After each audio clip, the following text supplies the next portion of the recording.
A Plaguelands Media production. Hey everyone, this is Hugh from Plaguelands Media bringing you another book review. Well, this evening. This is 7 o'clock on a Friday night for me. Now, this is a book that I had never heard of that came out in 1994. Around, I want to say it's around the height of the kind of vampire craze, popularity, what with Anne Rice's Interview with the Vampire and all that kind of blowing up. And this book is, I'm just going to get right into the title, The Secret Life of Laszlo, Count Dracula. And it says, Think Hannibal Lecter by way of Anne Rice, written by Roderick Anscombe. This is his first novel. He's actually a psychiatrist, I believe. He was born in Manchester, England, Oxford educated, psychiatrist who specializes in schizophrenia. And he, at the time this was published, was an assistant clinical professor at Harvard Medical School. So this guy knows his shit. Now, why did I pick this book up? There are reasons why I order books. There are reasons why I read books. 9 times out of 10, however, I think about what you little Plaguelandians want me to read and review, and I just go with that. Last year was a little bit different. Last year, as you all well know, if you've been following the channel, I was reading stuff that I wanted to read. Now I'm going back to stuff that I think you want to hear about. This book was recommended to me. It took me a while to track it down, actually. Of course, this is a battered second-hand copy. In the past, I would usually be against ordering secondhand or used books off of places like Amazon and other online booksellers. Not so much anymore. I mean, I've got a battered copy here of an Alien Nation novel with a big tear. This I would never have gotten. Now, I don't care. My good friend, Mr. Ian Van Gammet, member of Plaguelands Media, you probably now have seen him on our Red Sonja movie review. Just a little sneak preview. We've got another one coming up. He recommended this to me, and he recommended it because a good friend of his, we'll just call him Josh, read this book and told him about it, and he thought, you know what? It sounded like Josh loved it, and it sounds like something that Hugh is going to enjoy. So he passed the information on to me. So let's go down the line here. Big shout out to Mr. Ian Van Gammet. Thank you for the reading recommendation. I always love it when I get reading recommendations I can review on the channel. Huge shout out to Josh for finding this fucking book in the first place. I had never heard of it, and it wouldn't be something that I would generally look at. Look at the cover there. Kind of boring. It says, enter the mind of a man, and then when you open it up, obsessed by evil, tortured by desire. It sounds like one of those freaking Twilight vampire stories. No, not at all. This book is dark as fuck.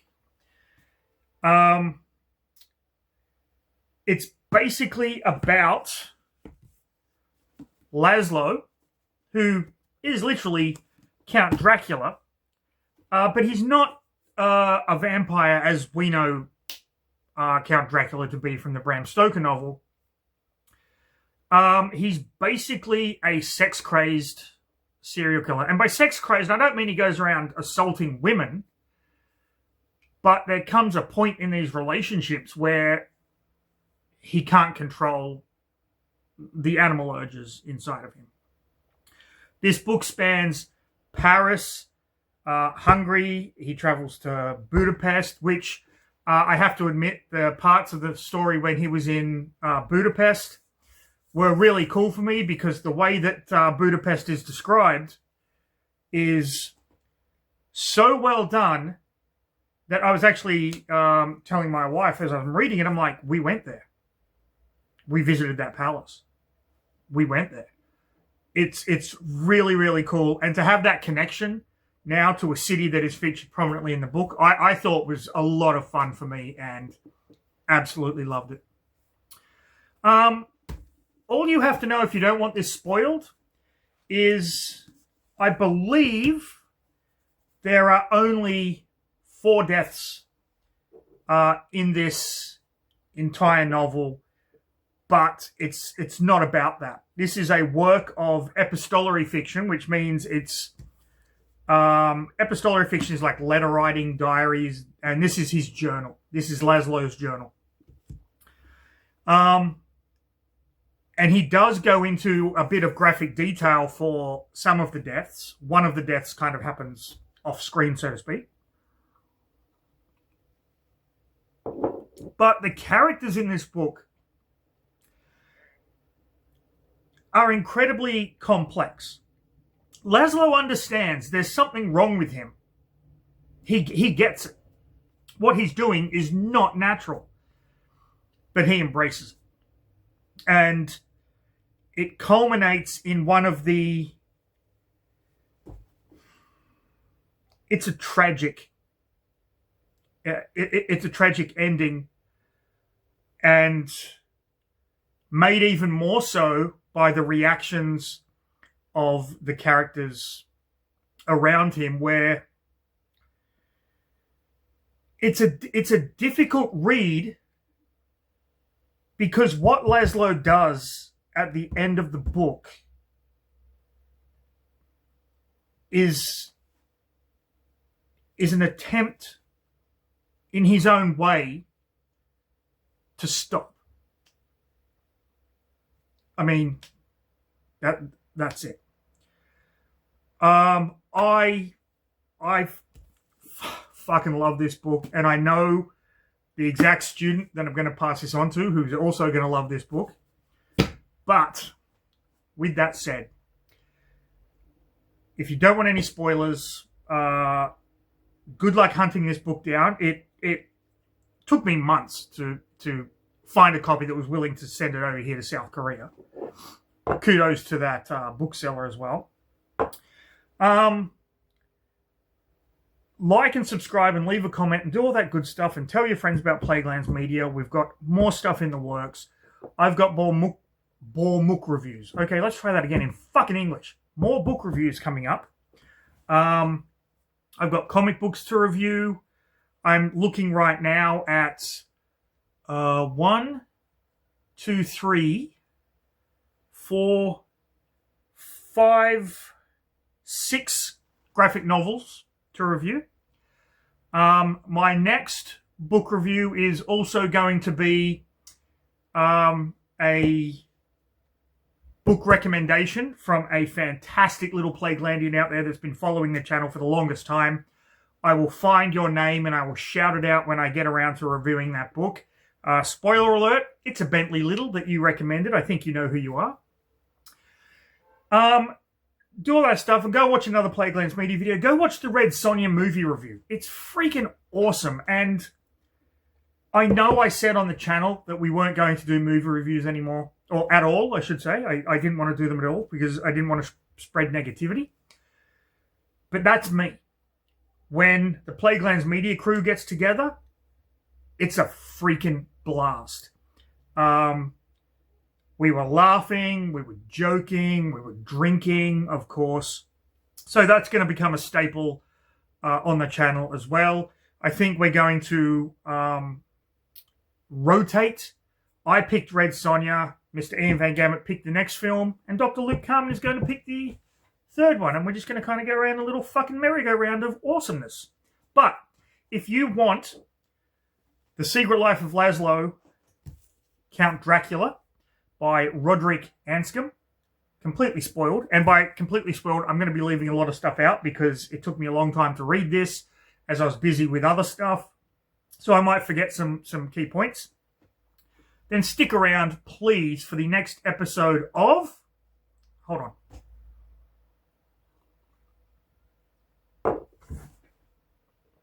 Oh, that's good bourbon. Oh, next episode of. Read a fucking book. Read a fucking book. Read a fucking book. People. Okay, so the secret life of Laszlo, Count Dracula, begins with Laszlo in Paris.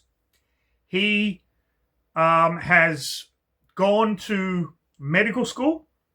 He's come to Paris and he is kind of working in a mental institution.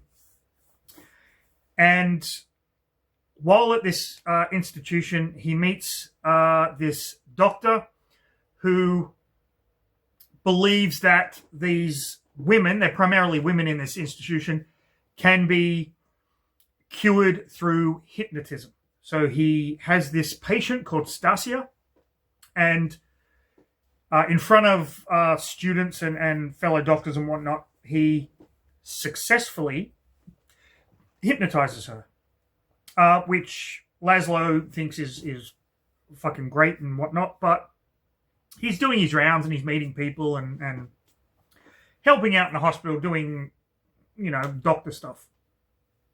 Now, in Paris lives his aunt on his mother's side, and her daughter, Nicole. Now, when Laszlo was younger, his aunt and Nicole would come and visit Hungary, where Laszlo lived in a castle, because, he's a count. And he was obsessed with Nicole, just in love with her, to the point where while she was bathing, he would set up mirrors so he could see her cooch. And he wrote a letter to her. They were children. They were like young teens. He wrote a letter to her and she just fobbed him off and he was kind of heartbroken. But now he's back in Paris. He's a man. And he's been invited to his aunt's house and he's getting all excited because he's going to see Nicole. He goes there and they're having parlor, which is where all the aristocratic people come and they sit around and talk shit, fawning over the lady of the house. In this case, it's Nicole. And there's a gentleman there by the name of Lothar. Not Mike Myers' character in Saturday Night Live, Lothar of the Hill People. If you don't know that reference, please go and look it up. And Laszlo gets a little bit jealous. He can see that Lothar has a thing for Nicole, and he tries to get her attention, and she kind of, is acting quite aloof here. What ultimately ends up happening is Laszlo and Lothar actually become quite good friends. Lothar takes him to a tailor, gets him some new clothes and whatnot for a night out on the town. And he ends up taking Laszlo to a brothel. Laszlo kind of doesn't want to be there. He's not a prude, but, he's got a reputation to maintain. But Lothar's like, no, it's all fine. You can have any woman you want. And that's when he sees Stasia, the woman from the mental hospital who was hypnotized. He takes her into this room and basically does everything under the sun to her. And he feels like an asshole for doing it. He does feel bad because he knows she's a mental patient. It seems that she's been escaping from the hospital at night and masquerading as a prostitute. One of his fellow doctors kind of realizes the interest that Laszlo has taken in Stasia and warns him away, saying she's got a sexually transmitted disease. I believe it's syphilis, which was incurable at the time. This is set in the 1800s. 1880 something when it starts. Hold on. Let me just take a look. 1866. When does it end? Hold on, let me just... Because there's a reference to Jack the Ripper in here, and I'm wondering... 1888. Okay, so the reference is fine. So, this doctor warns him off because syphilis is incurable at this point. And now he's worried that he's given himself a death sentence. And every day he kind of checks himself to see if the symptoms of syphilis have come up. And he's living every day like it's his fucking last, because it very well could be. And ultimately, he gets this letter from Stasia. She seems to be infatuated with him, maybe in love with him. But he's not able to meet her. And then he eventually goes to meet her after he's been warned off and all this stuff. And she mocks the living shit out of him because she never had syphilis in the first place. The whole thing was just a game to her. And because he's been living with this, he gets pissed. And he ends up killing her and drinking her blood. And that is the first time Laszlo, Count Dracula, drinks blood. And that's the end of part 1, with Stasia dead in Paris. He goes back to Hungary because he's found out that his brother George has died. George was a soldier, and he died in battle. So Laszlo, being the last of the bloodline, goes back, and because it's the custom, he marries George's widow, this woman called Elizabeth. Elizabeth is very prudish. They sleep in separate rooms, and whenever they make love, she feels guilty about it. Like, I shouldn't be getting any pleasure. So Laszlo reconnects with his friend Gregory. Gregory is a priest. And they decide to throw a birthday party for Elizabeth, and they go to this bakery, or Laszlo goes to this bakery to get a cake. The bakery is run by the Thyssen family. The father ends up becoming the mayor of this small village. And Laszlo sees their daughter, Estelle, and he is completely taken with her. Estelle is this amazing cake decorator. So he keeps coming up with excuses to see her, and eventually they start an illicit romance. He is completely smitten with her. She is completely smitten with him. So he comes up with this idea to take her as his mistress, because he's always going to Budapest. Take her as his mistress, and she will live with him in Budapest, and then he will come back and live with Elizabeth, and then go back, and so on and so forth.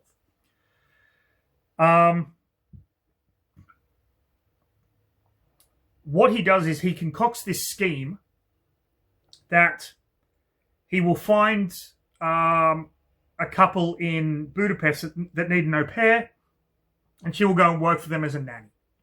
So he goes to Budapest to set everything up, and while there, he's recruited by this man called Major Rado, who is part of this underground Hungarian resistance movement that wants to kind of bring the nation of Hungary back to Hungary.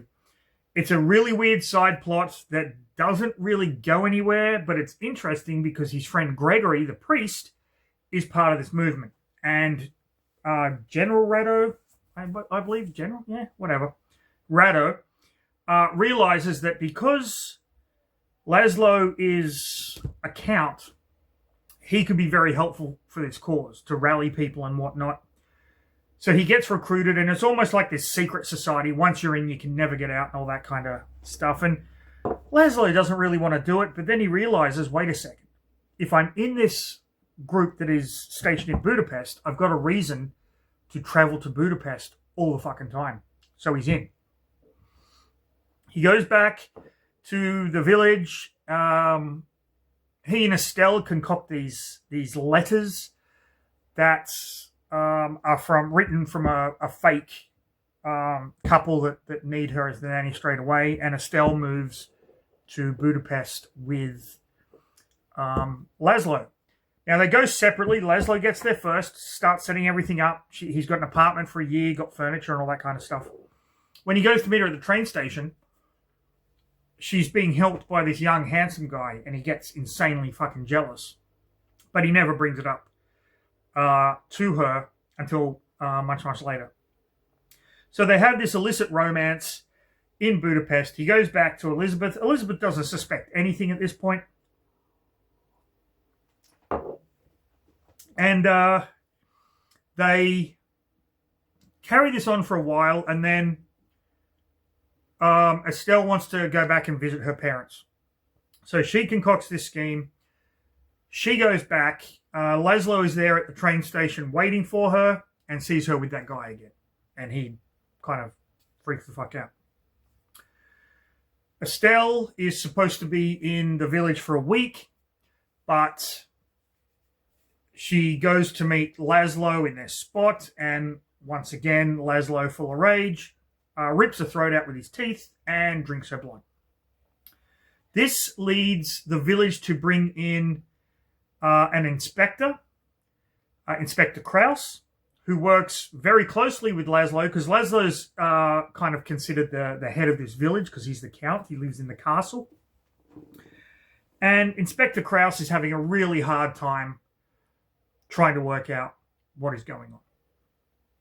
At this point, plague hits, and the doctor that is treating everyone, I believe it's the same doctor from Paris, he ends up dying of the plague. So his wife, the doctor's wife, calls on Laszlo, knowing that Laszlo is a doctor. Can you please help? I will be your assistant, and we have to go around and we have to treat these people. The doctor and his wife had two daughters, Teresa and Helene. Helene decides that she wants to help as well. Laszlo tries to tell her no, it's too dangerous, because by looking at her, pardon me, he's infatuated with her again. Like, not again, but he's infatuated with another woman. That's her.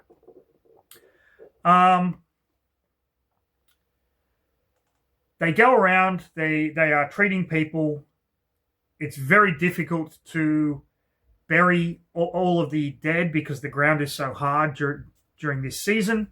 So the priest friend Gregory decides to put all the bodies in the crypt on, like, kind of keep them cold and whatnot. Now, during this time, Elizabeth and Laszlo have been getting friskier and friskier. Inspector Kraus is becoming more and more disheartened with where the investigation is going. Laszlo is trying to help him, but then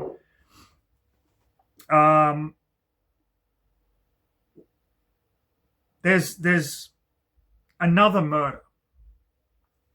It's Teresa, the daughter of the doctor and his wife and Helene's sister. But Laszlo has a feeling that Elizabeth saw it. She followed him and she saw it. He went back to the crime scene and traced her tracks back to their castle. Elizabeth doesn't confront him about it. She does go to Gregory. So now two people know that Laszlo is a murderer. Laszlo decides to confess, but he does it in this half-assed way where he writes a note to Inspector Kraus left-handed. So it's all smudged and weird. And Inspector Kraus is like, he's using some weird words here and kind of suspects Laszlo, but then doesn't.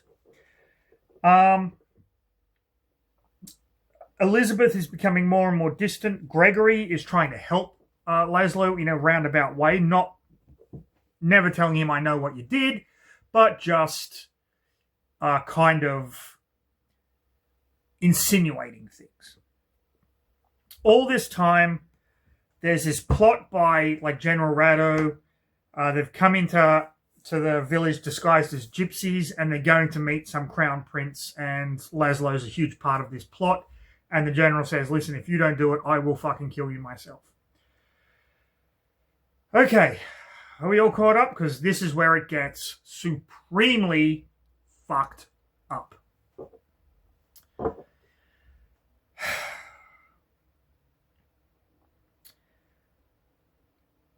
Laszlo wants to go and confess everything to Gregory one night. Now, in the interim, Elizabeth has had one of their servants, this man named Brod, follow Laszlo everywhere he goes. Jacob, the coachman, follows Laszlo everywhere he goes. He doesn't have a minute of peace to himself. He tells Inspector Krauss that these people are following him. One of them could be the killer, and that's Brod. And they lay a trap. And Brod falls for the trap, and in the ensuing fight, he stabs a policeman. So he's promptly arrested and thrown in jail. Laszlo is very surprised to hear that Nicole, from the very beginning, his cousin, has married Lothar, and they have a daughter, Stephanie, and they're coming to visit. I believe this is after Elizabeth and Laszlo go to Budapest just to get away from everything. And Lothar and Nicole are living in Budapest, that's right. And Elizabeth is like, come back, we can introduce Stephanie to some people and blah, blah, blah. And then they write the letter and it all comes. And Lothar, Nicole, and Stephanie come and stay at the castle. Stephanie, of course, quite beautiful and very infatuated with Laszlo, which Elizabeth and Nicole think is fucking hilarious. It's like a young girl's fling. Lothar, on the other hand, has suspicions. And he raises those suspicions. And he says to Laszlo, listen, the next time you want to go out and kill someone, take me with you. Laszlo's like, I don't know what the fuck you're talking about, buddy. But he joined the dots with Stasia's death. Because he was also having sex with Stasia in Paris. This all kind of gets to Laszlo, and he goes to the church to confess everything to his friend Gregory. Gregory's doing choir practice. Laszlo sits in the back. And then no one sees him, supposedly. And then he sees Helene leave with a friend, because Helene, now that her mother has passed away, her father died of the plague, and her sister got murdered, the baker, who is now the mayor, took her in. And so she's walking back with a friend because after Teresa's death, everyone assumed there's a vampire on the loose because her throat was ripped out. They're walking back together, and she drops the friends off at their respective houses. Laszlo is following them, and he confronts Helene, and she doesn't know who he is at first, and then she recognizes him. And she says, I'm sorry. And he goes, there's a man in a stable here who needs help, and can you help me? And she's like, I don't know, it's pretty dark. And he's like, all right, whatever. She's like, no, I'll help. And they go into the stable, and it takes a little coaxing for her to get in there, but ultimately she does. And he assaults her, rips out her throat, and drinks her blood. However, it's a little ambiguous as to if he does the killing first and the assault later, or the assault first and the killing later. He hears a voice calling out for Helene, and he realizes that's Gregory. And so he hides in the shadows, and then when Gregory comes in, he flees the scene. Just as Gregory is kind of cradling this body in his arms and kind of praying for her and crying. Gregory is arrested for her murder. And Elizabeth, who is friends with Gregory, says to Laszlo, you are going to go and you are going to fucking set this right. You told me no innocent people would get in trouble for what you've done. Laszlo goes to the jail, and he meets with Inspector Krauss, and he confesses everything. Everything he did. He even says there's bodies that you don't even fucking know about. And Inspector Krauss says, no, we found him with the body. He's covered in blood. He's the culprit. He's the killer. So Laszlo says, can I at least see him? he goes down to Gregory's jail cell. Brod's there, and Gregory is still sitting there covered in the blood of Helene, and Laszlo manages to get him a bowl of water and a towel to kind of clean himself up. And then Gregory tells him, I saw you at the back of the church, and that was why I was coming after Helene, to make sure you didn't do anything. And Laszlo's like, I confessed, he didn't believe me, but we're going to do everything to get you out of this situation. At this point, there's a mob forming in front of the jail or the police station, and they are not only calling to have the vampire killed, which they think is Gregory, but they're calling to have Brod released just because he stabbed the cop, and they thought that was fucking awesome. Brod gets released. Inspector Krause realizes it's too dangerous for Gregory to be here. We have to move him to another prison by train. Laszlo goes back. Elizabeth says, listen, I want to go and see him tomorrow. Laszlo's like, no, it's too dangerous. She's like, well, can you at least tell him I'm thinking about him and everything? Well, you set this fucking right because this is your fault. Stephanie comes to Laszlo and she's like, let's do dirty stuff in the gazebo. And he's like, we'll do it tomorrow. And she's like, no, I want to do it now. She's like, I want to do it tomorrow. Knowing full well that tomorrow he is going to be working with General Rado tomorrow evening, he's going to be working with General Rado over this plan to free Hungary.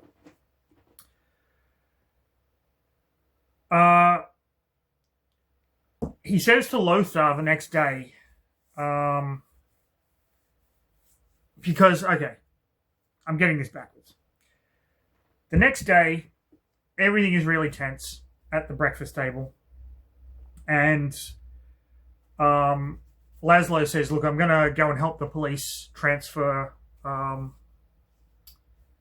Gregory because things are getting a little heated now, a little dangerous. So he gets Jacob to ride him there. And as he's going there, everyone thinks he's some sort of this divine, like this divine being. They're kissing his robes and all that kind of shit, kissing his cloak. He goes to the jail and Krause is like, we can't move him. This mob is out for blood. And Laszlo says, listen, here's what we're going to do. I will get him to the train. Krause is not having any of this. Laszlo's like, listen, here's what we're going to do. They think I'm some divine person. Handcuff me to Gregory, and I will walk out to that carriage, and then we will move slowly. We will not say or do anything, and we will get him to the train. Unorthodox, but they do it anyway. They handcuff Laszlo to Gregory. Gregory is kind of perked up a little bit, and they walk out to the carriage, and everyone is shocked, and they start calling Laszlo anti-priest. And Gregory devil worship or devil spawn, all that kind of shit. They get him in the carriage and he says to Jacob, just trot. Okay, don't rush. It looks like he's guilty if we rush. All the while he's telling Gregory, we're going to get you out of this. Someone spooks the horses. They start to bolt and a couple of people come and grab the horses' reins and start to walk them casually through this crowd. But then the crowd goes fucking berserk. And everyone is ripped off the carriage. Krause is injured. Jacob's ripped off the carriage. And they get Laszlo and Gregory. And they throw them into the crowd. Fights are erupting. And they pin Gregory down. Someone gets a wooden fence post and slams it straight through his chest. Only it doesn't work. So they do it again. And again. And again. And again. Until they've pinned him to the ground and he's finally dead. And Laszlo is still handcuffed to him. This is when General Rado and all his men, dressed as gypsies, come riding in with sabres and disperse the crowd by smacking them with the flat of the blade. Not killing them, but just getting them to move. And then Laszlo tries to stand up.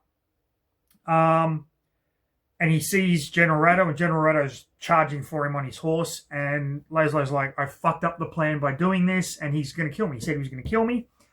And he swings his saber. Everything goes black. And then he wakes up. And what General Ratto actually did was cut off Gregory's arm so Laszlo could get the fuck out of there. He reunites with Jacob. He reunites with Kraus, the cop, or the inspector, I should say. And he goes home. Lothar still wants to be a part of whatever he's doing. And he says the plan that Lothar came up with was to free Gregory. All Laszlo had to do was kill someone else. And Laszlo's like, I'm not doing that. And Lothar's like, well, if you do it, take me with you. So he comes to Lothar and he says, listen, do you want to do this? And Lothar's like, yeah, I do want to do this. He goes, all right, I didn't bring a gun. And Laszlo's like, no guns, too noisy. Get a knife from the billiard room and we're going to sneak you out past Brod. You put on my clothes and my cloak and you meet me out at the gazebo at 11 o'clock. You've got to sneak this way through the house and then you can be there. What Lothar doesn't know is that Stephanie was meeting Laszlo in the gazebo at 11 o'clock. And Laszlo is counting on two things, one of two things happening. One, either Brod sees his opportunity thinking that Lothar is Laszlo and kills him, or Lothar goes to the gazebo and realizes that Laszlo was going to kill Stephanie and just see what fucking happens. In the meantime, Laszlo is going off to do whatever it is that General Ratto wanted him to do, standing in a valley with holding a lantern for the Crown Prince or whatever. And that is where he ends his journal. But he does say that he's put this book in with his grandfather's grandfather's tomes. They haven't been touched for years and years.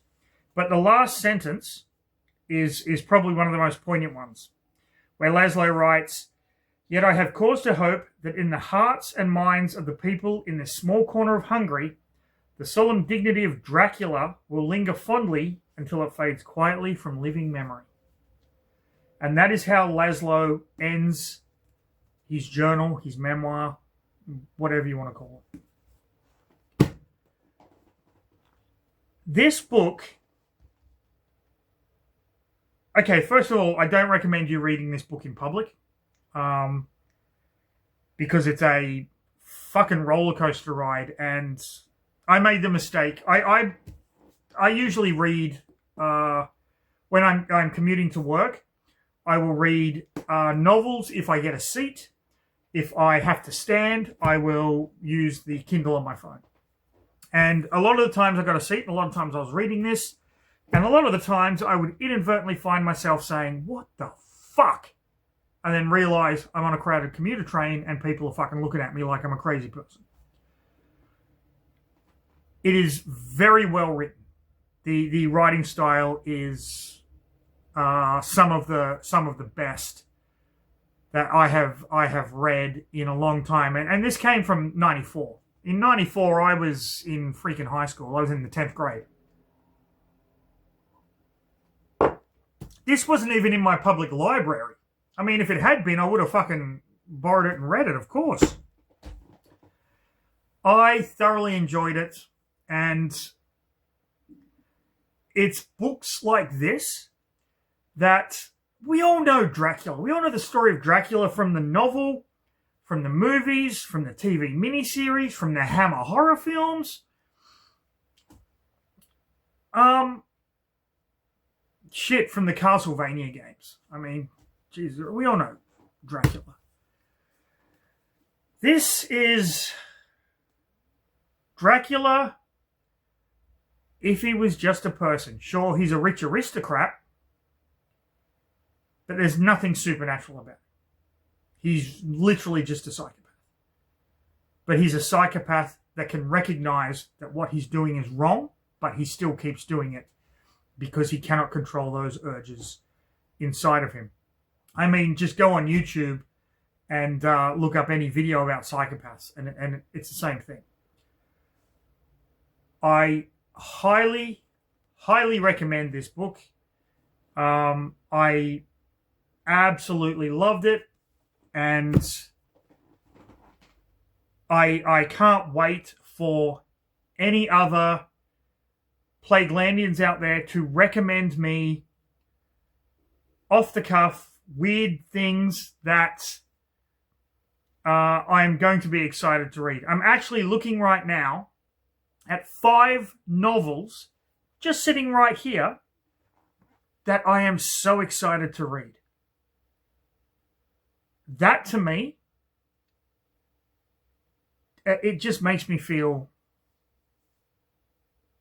it's joy. It's sheer joy of knowing I'm finding things that I could have read 10, 20, 30 years ago.